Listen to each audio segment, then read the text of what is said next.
Le Grand Méchant Lait, un film réalisé par Magali Cotard, Maxime Soulard et Olivier Laporte. Il était une fois une potion magique distribuée à tous les élèves de France pour les aider à grandir et les rendre forts. Un aliment si bon pour la santé que les autorités décidèrent d'en prescrire 3 à 5 doses par jour à chaque Français. Il était une fois le lait et ses amis, les produits laitiers. L'histoire partait bien, mais ça, c'était avant. L'être humain, c'est la seule espèce mammifère qui prend le lait d'une autre espèce et puis qui prend du lait lorsqu'il est adulte. Il a tout faux, sur toutes les lignes, on marche sur la tête. J'ai grandi dans un monde où partout il y avait de la publicité pour l'industrie laitière, qui nous disait qu'on avait besoin de 4 produits laitiers par jour pour notre santé. Mais ce n'était vraiment basé sur aucune preuve. Je pense qu'il est irresponsable de dire aux gens consommer 3 à 4 laitages par jour. Il y a d'abord eu les livres, les articles et cette rumeur qui enfle. Le lait provoquerait des troubles ORL, des maladies immunitaires et même des cancers. Ces messages sont-ils issus d'une poignée d'illuminés ou s'appuient-ils sur des données scientifiques? Doit-on avoir peur d'un grand méchant lait?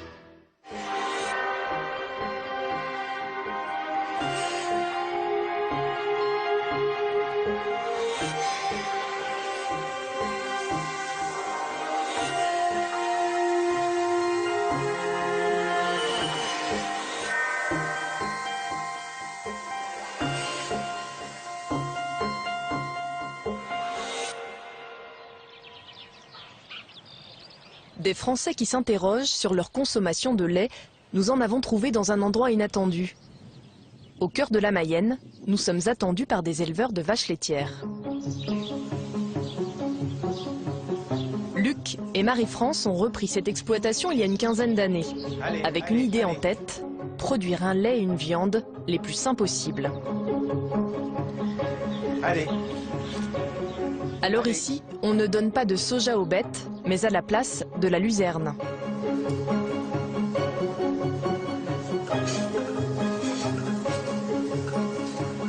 Le résultat, les éleveurs le voient couler chaque jour, des pieds des vaches. Oui, on est fiers parce qu'on a conçu toute une façon de le produire, notamment l'alimentation des vaches, pour viser un bon produit et un produit avec des qualités nutritionnelles forte et dont on est fier et on se dit que si d'autres le consomment, c'est bien quoi. Voilà. Et du producteur au consommateur, il n'y a parfois qu'un pas. Quelques mètres en l'occurrence, entre Marie-France et ses 4 enfants. Voilà, coucou, bonjour. Ça va les loulous, voilà le lait.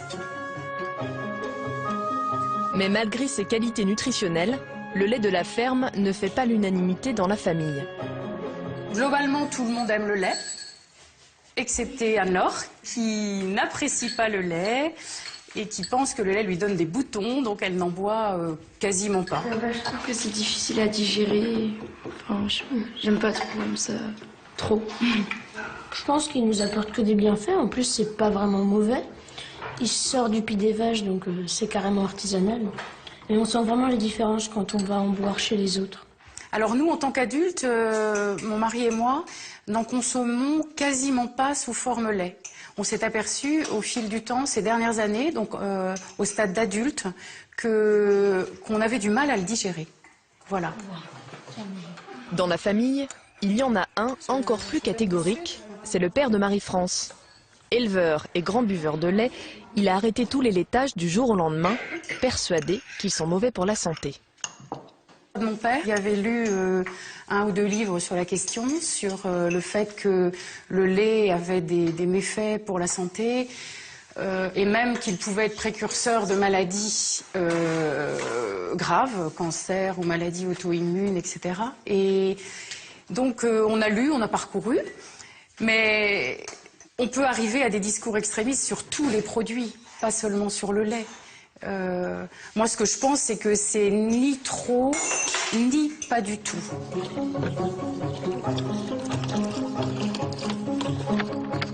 Les Français, eux, ont en tout cas choisi d'en consommer moins, préférant se reporter sur les fromages et les yaourts.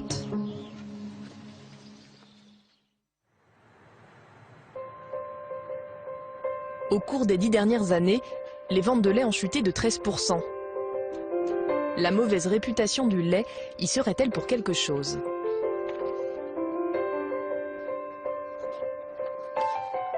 Les dernières enquêtes révèlent que 16% des Français, soit 10 millions de personnes, craignent les effets du lait sur leur santé.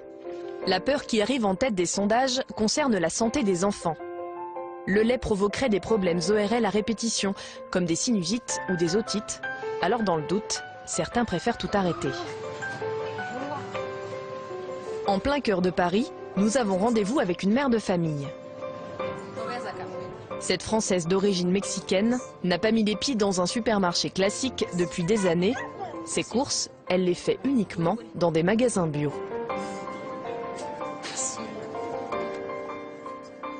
Olivia ne boit plus de lait de vache. Elle l'a remplacé par du lait végétal à base de riz, d'amandes ou de soja. Et depuis quelques mois, elle les fabrique elle-même. Alors j'utilise pour le lait, je peux utiliser du riz, j'utilise du sarrasin, du millet. Quelquefois je mets un peu de millet, donc je mélange. Je fais des recherches, je crée. Et de la créativité, il en faut. Car ces laits ne sont en fait que des jus, sans protéines ni calcium. Alors pour compenser, Olivia doit les chercher dans le reste de son alimentation. Alors, par exemple, les algues sont très riches en calcium, en magnésium. Les sardines, c'est incroyable, mais les sardines ont énormément de calcium, surtout dans les arêtes. Donc il faut tout manger. C'est délicieux. Et les enfants, ils adorent ça.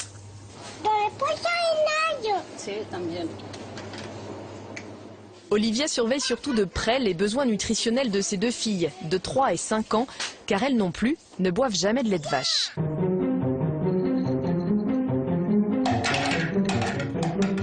À l'heure du goûter, elles ont droit à leur lait fait maison. Des noisettes, des noix de cajou, du riz, un peu d'eau. Et quelques minutes plus tard, un lait qui ressemble à du lait de vache, en tout cas pour la couleur. Pour le goût, c'est autre chose.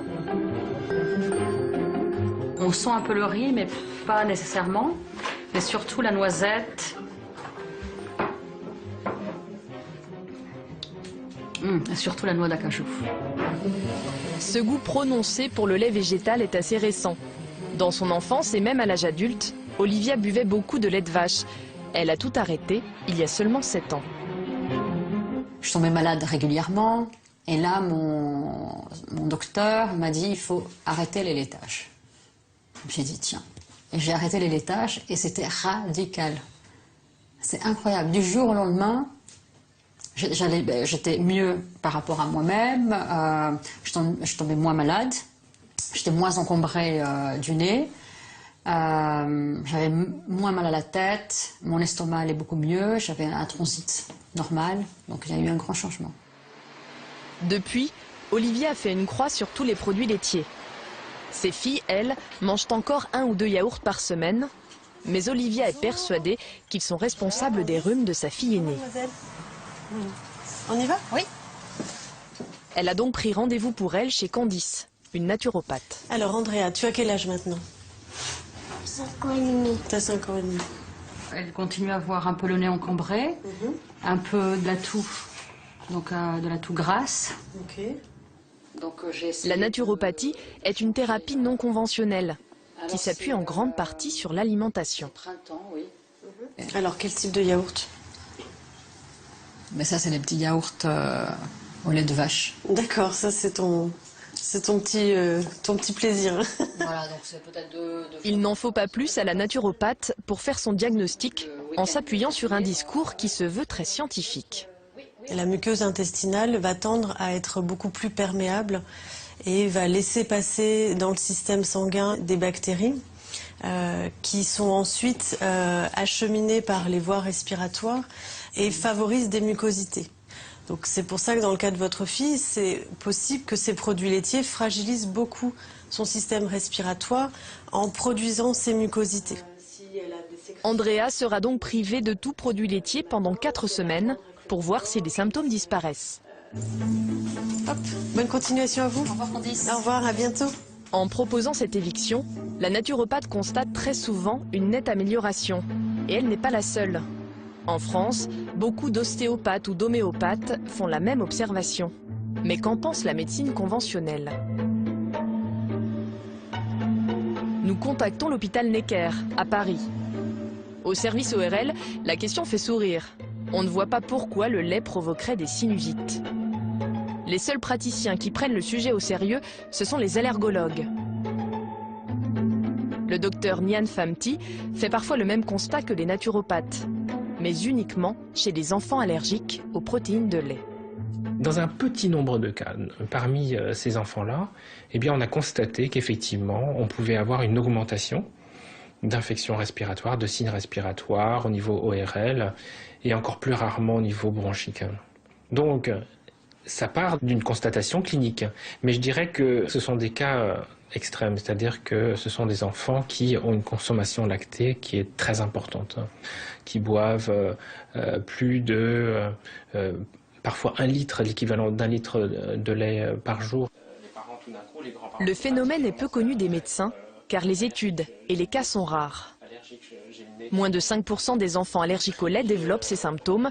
On est donc loin des constatations de la naturopathe. Là, on va faire des tests d'allergie, on va regarder si... Et le médecin met en garde les parents qui priveraient leurs enfants de laitage un peu trop vite. Cet état d'irritation des bronches. C'est pas anodin parce que ça a des conséquences quand même, des conséquences familiales, sociales, l'organisation de l'école et puis personnelle aussi. Il y a une image extrêmement forte de l'allergique. C'est-à-dire que l'enfant peut se sentir exclu, différent, isolé par rapport à ses camarades parce qu'il ne mange pas la même chose, parce qu'il faut faire attention. Est-ce qu'on fait bien en imposant ces régimes? Est-ce qu'on fait bien en posant ces diagnostics? Ce médecin recommande aux parents de demander systématiquement un avis médical avant de se lancer dans un régime sans lait, surtout chez les plus petits.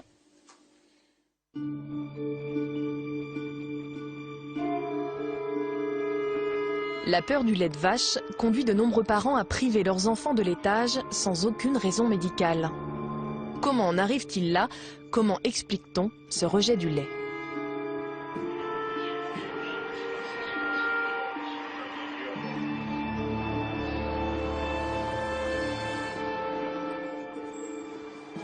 En Touraine, un sociologue s'est spécialisé dans les peurs alimentaires, et notamment celle du lait de vache. L'émergence vraiment de ce discours anti-lait, il est apparu, disons, il y a une dizaine d'années. C'est essentiellement des urbains, et des urbains avec un relativement bon pouvoir d'achat et une bonne catégorie socio-culturelle. Les vaches citadins. Voilà. Si vous êtes dans la précarité, votre problème, c'est d'avoir à manger. Alors que si vous êtes relativement bien installé, vous avez vous n'avez pas de souci logistique d'accès à l'aliment pour l'avenir. Par contre, la nouvelle peur qui va apparaître n'est plus celle du manque, mais va être celle de l'excès. Et donc, c'est dans la logique de la peur de l'excès que que la peur du lait fait son apparition.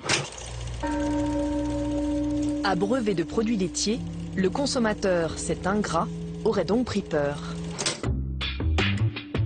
Oubliant sa chance de consommer une denrée si rare, il y a un siècle seulement.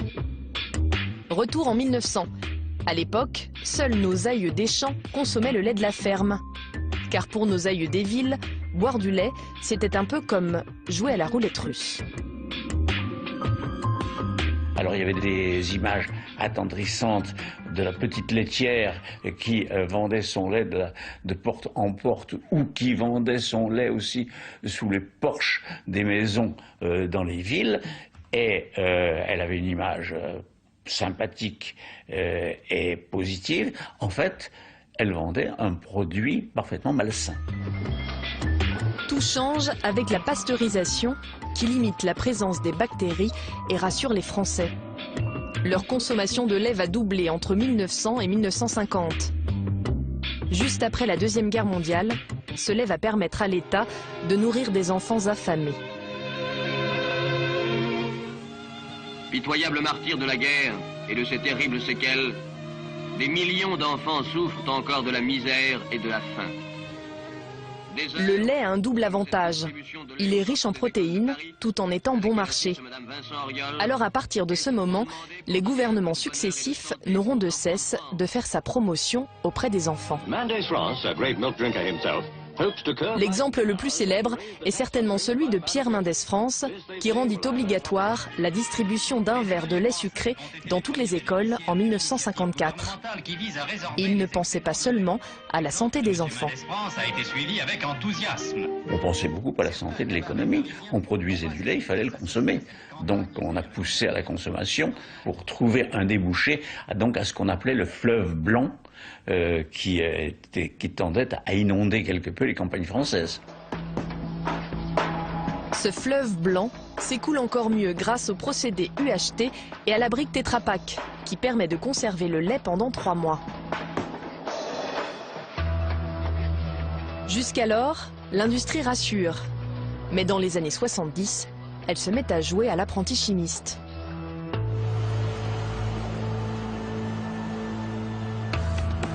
Les composants du lait sont triés.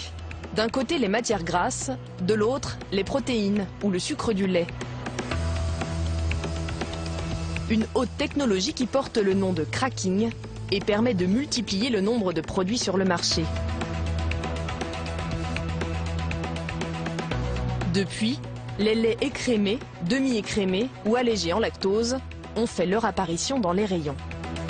Le fait de faire le cracking du filament du lait va provoquer une vision a posteriori industrielle du lait. À un moment, on a rajouté des choses dedans. Le lait vitaminé, le lait chocolaté, le lait ceci, le lait cela. Et donc d'un seul coup, la filiation à l'animal se faisait moins, mais le côté industriel apparaissait criant. Un lait transformé, et voilà le consommateur qui s'inquiète des conséquences sur sa santé. Cette peur du grand méchant lait relève-t-elle du fantasme ou repose-t-elle sur une réalité médicale? Maux de ventre, troubles du transit, le lait peut-il nous rendre malades? Non merci ma chérie, tu sais bien que je ne digère pas le lait. Oui mais ça, c'est Matin Léger de Lactel. Un lait facile à digérer car il contient 90% de lactose en moins. Le lait indigeste, ce n'est pas seulement un argument publicitaire. Au moins 30% des Français ont du mal à digérer le sucre du lait. En langage médical, on parle d'intolérance au lactose.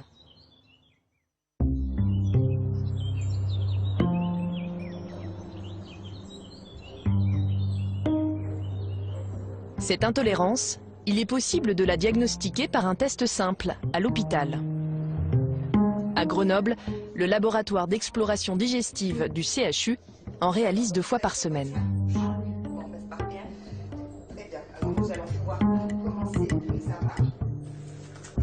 Depuis plusieurs mois, Dolores souffre de constipation suivie de diarrhée sévère.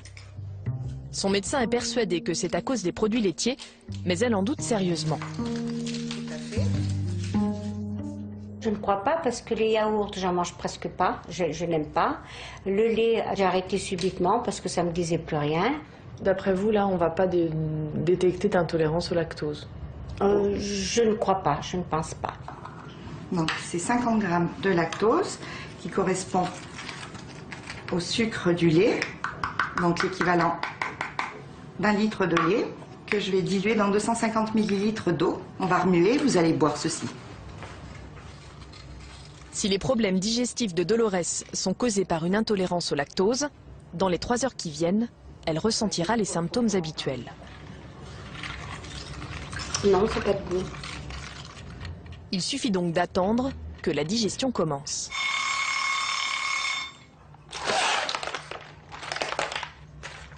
L'air expiré par Dolores va être analysé.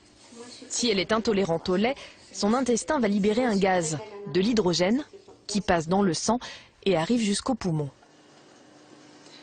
J'injecte. Donc 7. Pour l'instant, tout va bien. Mais une demi-heure plus tard...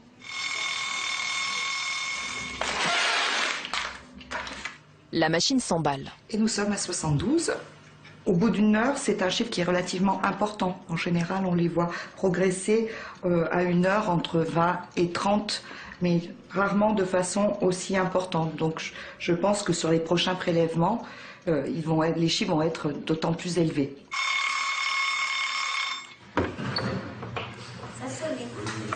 On va pouvoir terminer l'examen puisque vous êtes à 138. Il signifie bien une intolérance au lactose. Des douleurs abdominales? Un tout petit peu, oui, ça faisait glou glou glou glou. Et des gargouillis? Oui, des gargouillis. Et puis alors je suis allée à la selle, excusez-moi de vous dire, je suis allée en diarrhée, voilà. Et au niveau des douleurs Les douleurs, non, j'ai toujours un peu la nausée, sans ça, ça va. Dolores est rassurée, pas besoin d'examen complémentaire. Mais à partir de maintenant, les produits laitiers ne sont plus vraiment ses amis. Le lait, je n'en boirai plus. Je ne boirai plus de lait, je mangerai plus de yaourt. C'est dommage. Mais je me rattraperai un tout petit peu au fromage. Les médecins recommandent généralement d'arrêter tous les produits laitiers pendant 4 semaines et de réintroduire ensuite progressivement du fromage ou des yaourts qui, eux, contiennent très peu de lactose. Et pour les personnes qui veulent continuer à boire du lait, les formules allégées en lactose sont mieux tolérées. Comme Dolores, des millions de Français vivent avec des troubles digestifs sans que personne n'ait jamais pensé à faire le lien avec le lait. Je trouve que c'est une pathologie dont on parle peu dans les études de médecine et également dont on parle peu aux gastro-entérologues, qui m'apparaît sous-estimé pour prendre en charge les patients qui viennent pour des douleurs abdominales. Mais même un médecin averti peut passer au travers. Ce matin-là, le docteur Mathieu reçoit une patiente qu'il suit depuis 10 ans pour une maladie du pancréas et de nouveaux symptômes viennent d'apparaître. J'ai tendance à avoir, oui, effectivement, mal à la tête, à être fatiguée, tout simplement. Fatigué, oui. Est-ce que vous avez aussi des douleurs dans les articulations? Oui, au niveau des épaules et au niveau des jambes. Au niveau des épaules et des jambes, d'accord. Ces nouvelles douleurs incitent le médecin à s'intéresser pour la première fois à la consommation de laitage de sa patiente. Envie de vomir de temps en temps aussi. Dans votre alimentation, est-ce que vous avez l'impression que vous prenez beaucoup de lait? Oui, je passe facilement 1 litre de lait par jour. D'accord, oui. La jeune femme réalise alors que sa toute première crise, il y a 10 ans, a eu lieu dans une ferme, juste après avoir bu du lait de vache. Vous sortez de la ferme et c'est quoi? Ce qui m'intéresse, c'est les premiers signes, c'était quoi? Les premiers signes, en fait, j'ai eu très mal au ventre. J'avais vraiment très mal au ventre. Je suis allée voir le médecin, donc j'ai travaillé toujours dans cette ferme. Et en fait, c'est avéré que c'était une crise de foie pour lui. Qu'est-ce que vous appelez une crise de foie? C'était quoi? Le ballonnement, peut-être, très certainement. Oui. Ça fait très longtemps aussi. Oui, je sais, mais enfin quand même, donc les nausées, donc le point de départ, finalement, ça peut être, pourquoi pas, une intolérance au lactose en point de départ. Ah ouais. Je m'y attendais vraiment pas. Moi non plus. Non, mais là, ce qu'on veut voir, c'est de façon très temporaire, clac, on arrête et on voit si vous n'avez plus de symptômes. Je pense que, vu ce que vous venez de me raconter, on pourrait faire disparaître les douleurs, les gonflements, les ballonnements, tout ce qui est trouble du transit. Et ça, c'est moins évident, mais why not les douleurs articulaires et les céphalées. Comment le simple fait de boire du lait peut-il entraîner des maux de tête ou des douleurs articulaires? Pour le comprendre, il faut rappeler comment nous digérons. Le lait que nous buvons tombe dans l'estomac et part ensuite dans l'intestin grêle. C'est là normalement que le sucre du lait, le fameux lactose, ici représenté par des petits monstres verts, doit être digéré. Cette mission est confiée à une super enzyme, la lactase, qui doit les couper en deux. Mais quand la lactase fonctionne moins bien ou qu'elle a disparu, le sucre du lait se retrouve intact dans le côlon. Et cette fois, ce sont des bactéries qui vont se charger de le casser. C'est cette fermentation qui tout d'abord va créer de l'hydrogène. Et l'hydrogène, ça donne des gaz. ça gonfle le côlon, et en gonflant le côlon, ça peut donc donner des gaz, des flatulences, mais des douleurs abdominales. Mais il y a pire encore. Quand les bactéries ont beaucoup de mal à casser le lactose, elles libèrent des substances toxiques qui passent dans le sang et peuvent entraîner les autres symptômes. Et voilà pourquoi il y a certains patients, et également des publications dans la littérature médicale, qui rapportent des céphalées, des migraines, de l'eczéma, des douleurs articulaires, comme ma petite patiente de tout à l'heure. Ces symptômes ont beau paraître lourds, l'intolérance au lactose n'est pas une maladie. Nous allons voir qu'à l'échelle de la planète, c'est même la norme.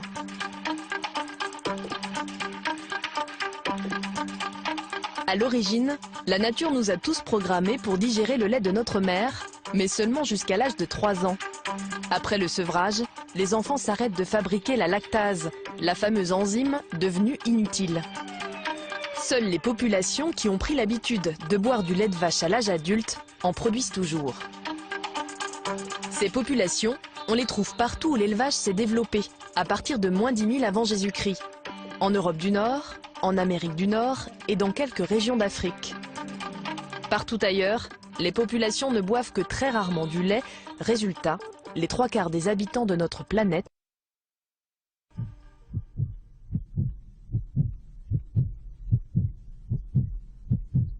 L'intolérance au lait a beau être la norme, en France, les médecins considèrent toujours qu'il s'agit d'une maladie qu'il faut absolument soigner. La raison invoquée par tous, le sacro-saint calcium, indispensable pour avoir un bon squelette. Regardez l'habitude à laquelle je tiens le plus. Et pour ça, j'ai vraiment besoin d'avoir des os solides. Waouh, maman! Un seul câlin plus apporte la moitié des besoins en calcium et de la... Ces publicités s'appuient sur des recommandations officielles. Pour une alimentation équilibrée, il faut manger 3 à 5 produits laitiers par jour, et sinon, gare à vous. Ah ben bravo les champions du monde, vous l'avez cassé. Mais oui, c'est normal, il mangeait pas de petit Gervais. Et donc, Mais d'où viennent ces recommandations données à longueur de journée par les publicités?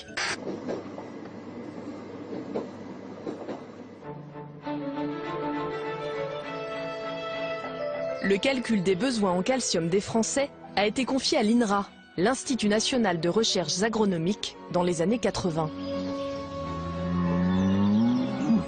Quelque part au cœur des volcans d'Auvergne, nous prenons donc la route de l'INRA de Theix.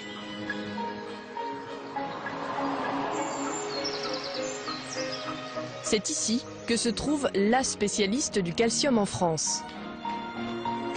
Véronique Coxam va nous expliquer de combien de calcium notre squelette a besoin pour rester en pleine forme. Pour le calcul des apports nécessaires quotidiennement, on se base sur le besoin nutritionnel moyen qui correspond aux dépenses obligatoires auxquelles l'organisme doit faire face chaque jour, qui sont de l'ordre de 260 mg. 260 mg de calcium, c'est ce que notre squelette perd chaque jour. Mais pour les récupérer, il ne suffit pas d'en avaler autant, il en faut beaucoup plus. Car seul 30% du calcium qu'on ingère finit dans les os. L'INRA a donc estimé nos besoins à 700 mg par jour. Mais comme les Français ont tendance, paraît-il, à quelque peu esquiver les recommandations, on a d'office appliqué une marge de sécurité. Et donc on arrive au chiffre de 900 mg chez l'adulte. Chez l'enfant qui va grandir, il va falloir lui fournir plus de calcium. Et la personne âgée, elle devra consommer plus de calcium pour pouvoir fixer la même quantité qu'un adulte. En France, les adolescents et les personnes âgées doivent donc avaler 1200 mg de calcium par jour, alors que les adultes peuvent se contenter de 900 mg. Mais que doit-on consommer pour atteindre ces chiffres? Beaucoup d'aliments contiennent du calcium, mais selon l'INRA, un seul compte vraiment, le lait. La voie royale de calcium, ce sont les produits laitiers, puisque c'est la source alimentaire qui va nous fournir le calcium le plus facilement absorbable. Donc 3 produits laitiers correspondent à peu près aux quantités que l'on doit consommer quotidiennement. Et que se passe-t-il si des enfants ne mangent pas suffisamment de produits laitiers. Pour Véronique Coxam, il ne fait aucun doute qu'ils le paieront un jour ou l'autre.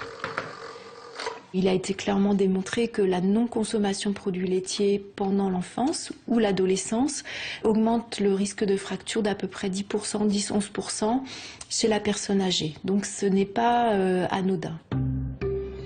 La fracture, voilà la menace qui plane au-dessus de nos têtes et surtout celle des 250 millions de femmes atteintes d'ostéoporose dans le monde. Ces femmes, qui ont une masse osseuse plus basse que la normale, vivent dans la crainte de se casser.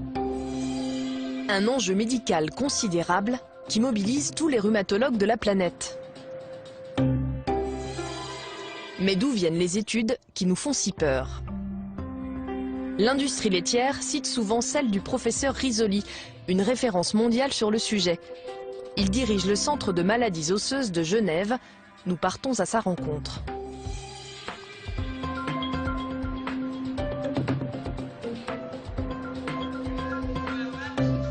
Le voici en chair et en os.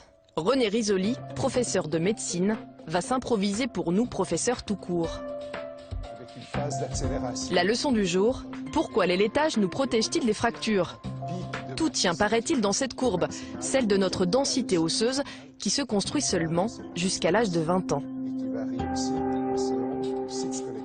Plus votre capital est élevé, c'est-à-dire plus vous êtes avec un capital favorable, plus vous allez entrer la deuxième moitié de votre vie avec une situation où vous avez assez d'os pour faire face à un stress fracturaire. Alors, si vous êtes là jusqu'à peu près 45-50 ans, la valeur reste constante. On est là à 45 ans. Et ensuite, chez la femme, particulièrement après la ménopause, il y a une chute accélérée de l'os et après une diminution constante qui ne s'arrête jamais avec l'âge. Et c'est à ce moment-là qu'on récupère tous les bienfaits des produits laitiers pris pendant l'adolescence. Si vous entrez dans votre phase de ménopause avec un capital osseux élevé, eh bien vous pouvez vous permettre de voir des vieux os jusqu'à la fin de vos jours, alors que si vous entrez dans votre ménopause avec un capital qui est beaucoup moins important, eh bien vous avez beaucoup de chances d'avoir une fracture.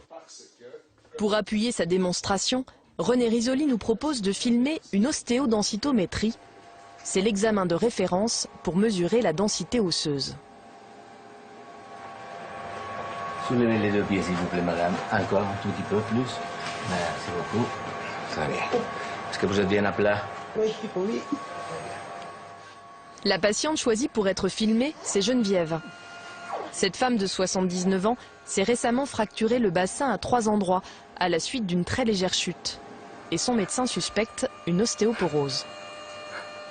On regarde la densité minérale osseuse de ces vertèbres et le principal composant qui atténue les rayons X, c'est bien sûr des sels de calcium et de phosphore qui constituent ou qui confèrent à l'os sa rigidité et sa dureté. Eh bien, cette personne a manifestement le diagnostic d'ostéoporose. Et manifestement, Geneviève n'a pas été choisie au hasard. On le comprend quand on s'intéresse à sa consommation de laitage. Est-ce que vous êtes une grosse consommatrice de produits laitiers ou pas? Pas trop. Pas trop. Les yaourts, j'aime pas trop. Non, pas vraiment. Geneviève condamnée à l'ostéoporose parce qu'elle a consommé très peu de produits laitiers. Voilà de quoi conforter la démonstration du professeur. Ce discours est relayé depuis 30 ans par les pouvoirs publics, l'industrie du lait ou les médias. Et les voix qui le contestent font figure d'extraterrestres dans le monde de la recherche.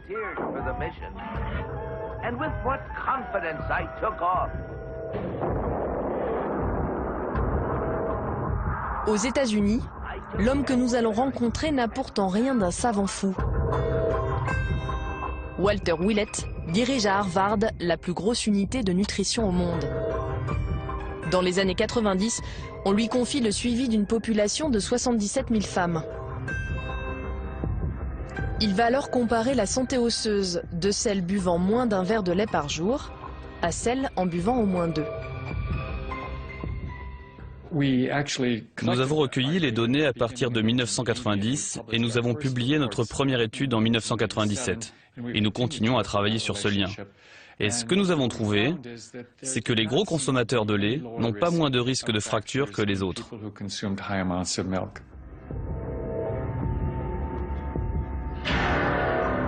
Cette étude fait voler en éclats toutes ces certitudes. Walter Willett mène alors d'autres recherches. Toutes confirmeront que le calcium des produits laitiers n'a aucun impact sur les fractures, ni sur la santé osseuse.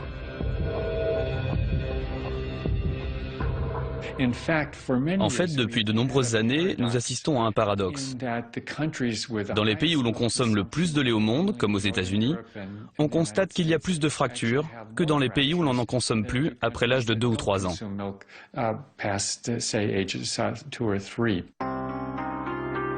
L'Organisation mondiale de la santé elle-même s'est intéressée à ce phénomène étrange.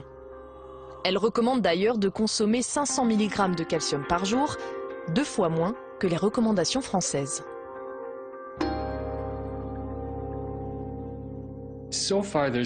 Jusqu'à présent, il n'y a aucune preuve que le fait de boire beaucoup de lait pendant l'enfance et l'adolescence soit important pour éviter les fractures. Bien sûr, plus tard dans la vie, notre masse osseuse diminue, mais il n'y a aucun intérêt à en boire plus pour autant.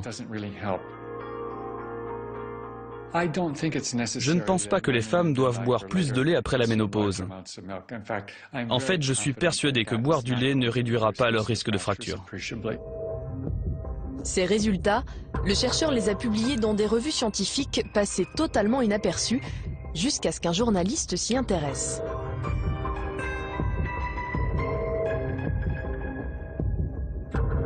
Thierry Soucard a longtemps vanté les bienfaits du lait dans un magazine scientifique réputé. Avant de rencontrer Walter Willett, il croyait comme tout le monde qu'on manquait de calcium. Lorsque je relis certains de mes articles, je m'aperçois que j'ai été manipulé par une communication ciblée, orientée, à destination des journalistes scientifiques, avec des médecins en qui on avait confiance. Et il a fallu ensuite reprendre le fil de tous ces travaux. Quand je dis reprendre le fil, c'est aller par soi-même vérifier ce que disaient les études. Thierry Soucard ne se contente pas des travaux du chercheur américain. Pendant 2 ans, il répertorie minutieusement toutes les études sur le sujet. Il commence par s'intéresser à ce fameux pic de masse osseuse, cité en référence dans tous les guides officiels. Il est incontestable qu'une forte consommation de lait et de produits laitiers, pendant l'enfance, surtout pendant l'adolescence, détermine l'acquisition du pic de masse osseuse et constitue alors un facteur important de prévention de l'ostéoporose. Mais moi, oui, on peut affirmer tout ce qu'on veut, hein. Ce modèle reste un modèle totalement théorique qui n'a jamais été démontré. J'ai cherché dans la littérature des études mettant en lien le pic de masse osseuse et le risque de fracture. On n'a pas ça. En 2004, Thierry Soucard publie « Lait, mensonges et propagande ». Il y affirme que les bienfaits du lait ont été largement surévalués par les scientifiques et par les autorités de santé, et il n'y voit qu'une raison, la pression économique. Tous les gens qui prennent la parole, ou quasiment tous, y compris au plan officiel, et vous en avez cité quelques-uns, ont des liens avérés, réguliers, étroits avec l'industrie laitière. Les spécialistes sont effectivement très souvent liés financièrement aux industriels du lait. Ceux de notre reportage n'échappent pas à la règle. À Genève, René Risoli est régulièrement l'invité des congrès organisés par Danone ou Nestlé.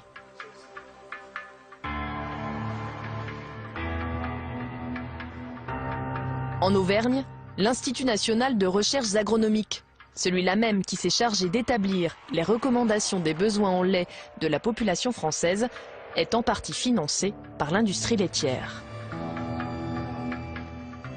Je ne pense pas qu'il y ait de scientifiques à l'heure actuelle, dans le domaine de la nutrition, qui ne travaillent pas avec l'industrie agroalimentaire. Ça fait partie du financement de la recherche. En tous les cas, le scientifique se doit d'être honnête et il a son honnêteté intellectuelle et on est libre de notre pensée.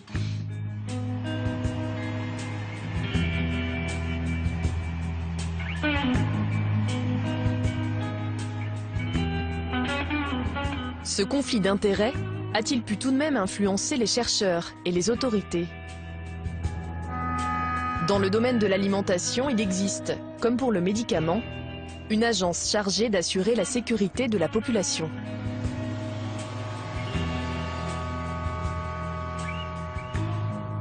Le professeur Margaritis, experte en nutrition, va nous expliquer pourquoi la France recommande 2 fois plus de produits laitiers que l'Organisation mondiale de la santé. Dans nos pays occidentaux, on consomme beaucoup de protéines, plus de sel, donc ce sont des facteurs qui favorisent l'élimination du calcium, donc de ce fait il faut en apporter plus. Ça c'est une chose. On est aussi dans des pays avec des modes de vie relativement sédentaires. On sait que la sédentarité ne favorise pas la santé osseuse. Donc tous ces éléments-là vont faire qu'on adapte les repères, on adapte les apports nutritionnels conseillés, mais aussi les repères alimentaires en fonction du contexte culturel et du mode de vie. L'agence planche tout de même sur de nouvelles recommandations qui tiendraient compte des dernières recherches. Une chose est sûre, le temps où l'on avait le sentiment qu'on pouvait consommer des laitages à volonté semble révolu. Tout excès, en considérant n'importe quelle catégorie d'aliments, est un non-sens d'un point de vue nutritionnel. Donc on n'a jamais dit qu'on devait consommer des produits laitiers à volonté. Donc la mesure, pour les produits laitiers comme pour d'autres groupes alimentaires, doit être de mise. Les laitages, des aliments devenus bien embarrassants pour les autorités de santé qui doivent désormais répondre à une autre inquiétude beaucoup plus sérieuse. Des médecins et des chercheurs affirment que les produits laitiers peuvent être responsables de maladies graves, comme des cancers ou des maladies immunitaires.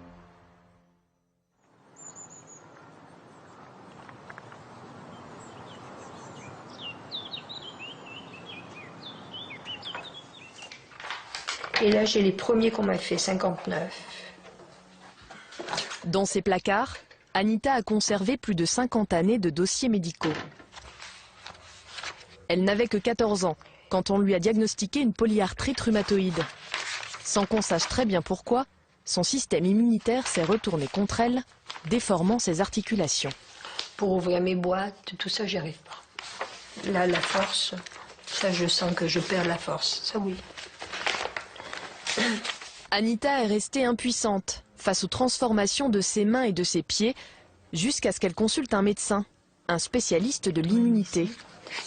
Persuadé que le lait joue un rôle dans cette maladie, il lui demande alors d'arrêter tous les laitages. À partir du moment où le docteur signalé m'a dit que le lait, tout ce qui était lait de vache, c'était très très mauvais pour nous, j'ai tout supprimé. Et je n'ai pas bu de lait. Je ne peux pas vous dire, j'ai bu une goutte de lait depuis 10 ans.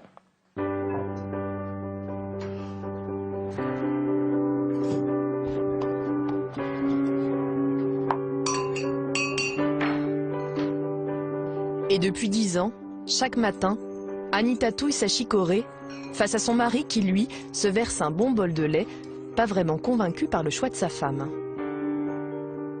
Qu'est-ce que vous en pensez justement de cette éviction du lait dans la nourriture?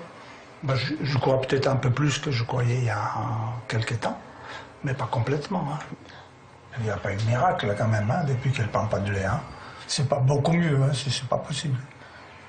C'est pas beaucoup mieux. Ah ouais, j'ai moins de crise. Hein. Ah ouais, j'ai moins de crise et moins fort. Mais comme il dit, comme il n'a pas de problème, quand on n'a pas de douleur, moi c'est les douleurs, hein. Et puis les inflammations que j'avais aux articulations qui m'ont poussé à faire ce régime. Et je m'en réjouis de l'avoir suivi. Hein. Si vous n'aviez pas arrêté les laitages, vous seriez dans quel état de santé selon vous? Plus déformé. Plus déformé. Alors que là, j'étais limitée qu'aux mains et puis aux pieds, c'est tout. Hein. Le reste, vous le voyez. Hein.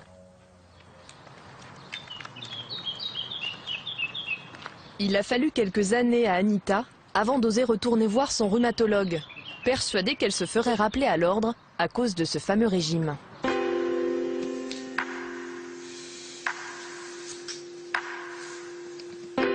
Jean-Pierre Poinsignon se souvient parfaitement du jour où elle a franchi la porte de son cabinet. Ça a été une sorte de révélation, puisqu'elle avait diminué de moitié son traitement et qu'elle allait beaucoup mieux puisqu'elle était en rémission. Après, j'ai appliqué pendant une dizaine d'années à beaucoup de mes patients volontaires cette méthode alimentaire et j'ai maintenant plusieurs centaines de cas qui sont très améliorés par l'alimentation du type signalé, qu'on appelle aussi l'alimentation ancestrale. Jean Signalet, le médecin qui a prescrit à Anita son régime sans lait, est décédé en 2003, laissant derrière lui de nombreux travaux sur le rôle de l'alimentation dans les maladies auto-immunes. Des travaux controversés, notamment à cause de ses propos sur le lait. Jean-Pierre Poinsignon, lui, le considère comme un visionnaire. C'est anti-nature de croire que le lait est un aliment. Le lait est un puissant vaccin, le lait est un super produit de croissance, mais une fois que le mammifère est sevré, il faut arrêter. Donc je pense qu'en premier lieu, comme première cause de problèmes immunitaires, ce sont les produits laitiers d'une autre espèce que l'on met dans l'espèce humaine. Ces propos, aucune étude scientifique ne les a validés, Jean-Pierre Poinsignon le sait. Mais la réussite du régime auprès de ses patientes lui a fait oublier tout ce que la faculté de médecine a pu lui enseigner sur les bienfaits des laitages. Alors que dire aux 200 000 personnes atteintes de polyarthrite rhumatoïde en France? À l'hôpital Cochin, à Paris, un médecin a cherché à savoir si ces régimes avaient un réel impact. Laure Gossec a publié une étude sur le sujet. Aujourd'hui, on n'a aucune preuve scientifique que les régimes en exclusion de produits laitiers aient un effet ni sur l'incidence ni sur la sévérité d'une polyarthrite rhumatoïde. Parce que la polyarthrite, c'est une maladie qui fluctue au fil du temps, ce qui fait que tout naturellement, les patients peuvent aller mieux, l'attribuer peut-être à un régime, au temps qu'il fait, ou à un autre élément. Et en fait, c'est les fluctuations normales de la maladie. Et puis, il y a d'autres arguments. Les Japonais, par exemple, consomment très peu de produits laitiers et pourtant, ils ont également de la polyarthrite rhumatoïde. Donc, je pense que c'est très difficile aujourd'hui de se dire que le lait a un effet. L'amélioration ressentie par les patients a beau être bien réelle, en l'état actuel des connaissances, elle ne peut être attribuée qu'à un effet placebo. Les médecins ne s'opposent pas à ces régimes, à condition que les malades n'arrêtent pas leurs traitements habituels qui, eux, ont fait leurs preuves. Le lien entre les laitages et les maladies immunitaires n'a donc pas été démontré. Mais qu'en est-il de l'autre grande rumeur, le lait qui provoquerait des cancers? L'homme qui a de nouveau jeté le pavé dans la mare, c'est encore lui, Walter Willett, le responsable de l'unité de nutrition de l'école de santé publique de Harvard. Nous avons, comme beaucoup d'autres, constaté qu'une consommation élevée de lait ou de produits laitiers est liée à des risques plus élevés de cancer de la prostate mortelle. Et c'est une de nos préoccupations. La réponse n'est pas totalement concluante, mais nous avons beaucoup de preuves qui vont dans ce sens. Les hommes buvant plus de 3 verres de lait par jour ont, selon les études, entre 30 et 70% de risques supplémentaires de développer un cancer de la prostate. Selon Walter Willett, ce risque serait dû aux hormones de croissance présentes naturellement dans le lait pour faire grandir les veaux. Ces hormones, on les appelle les IGF-1. Nous savons que le fait de boire beaucoup de lait augmente les taux d'IGF-1 dans le sang. Et nous savons aussi que des taux sanguins élevés en IGF-1 sont liés à des risques plus sévères de cancer de la prostate. Il ne s'agit là que d'une hypothèse, mais une hypothèse suffisamment inquiétante pour que les autorités de santé planchent sur le sujet. Pendant 2 ans, un groupe de travail, dirigé par une chercheuse de l'Institut Gustave-Roussy, à Villejuif, a fait l'inventaire des études. Les conclusions ont été rendues en mai 2012, avec une bonne et une mauvaise nouvelle. En ce qui concerne le cancer colorectal, la consommation de produits laitiers, surtout de lait, serait associée à une diminution de risque de cancer colorectal. En ce qui concerne en revanche le cancer de la prostate, il y a quand même maintenant des arguments assez forts pour penser qu'une consommation importante de produits laitiers et ou de calcium serait associé à une augmentation du risque de cancer de la prostate. Le lait bon pour le côlon, mais mauvais pour la prostate. Difficile de choisir entre les deux et de changer les recommandations. Quant à la présence des hormones de croissance, il semblerait que les facteurs de croissance, notamment les IGF-1 contenus dans les produits laitiers, soient très très largement dégradés par les process, soit pour le lait, le phénomène UHT, soit pour les laitages, la cuisson ou la fabrication des fromages. Et donc l'absorption directe serait très modeste. Mais les chercheurs sont tombés sur un os. Les hormones de croissance ont beau être détruites par la cuisson, les buveurs de lait en ont plus que les autres dans leur sang. La piste la plus probable, c'est qu'au contact des laitages, l'organisme se mette à fabriquer ses propres IGF-1. Mais en attendant d'en savoir plus, que doit-on faire ? Je pense qu'à l'heure actuelle, où il y a beaucoup d'incertitudes, il est raisonnable d'avoir une consommation modérée de produits laitiers. Je pense que 3 ou 4 rations par jour, c'est totalement inutile. Alors, combien ? Je dirais 1 ou 2 par jour pour la plupart des gens. Oui, 1 ou 2 rations de produits laitiers, cela peut être du lait, du fromage ou des yaourts. Un principe de précaution, en attendant de nouvelles études, pourquoi pas ? Mais quelles études et comment les mener? L'impact du lait sur notre santé dépend de nos gènes et de l'ensemble de notre alimentation, ce qui rend les recherches très difficiles. Il va donc falloir s'armer de patience avant d'obtenir des réponses qui condamneront peut-être, ou au contraire, blanchiront un jour le lait.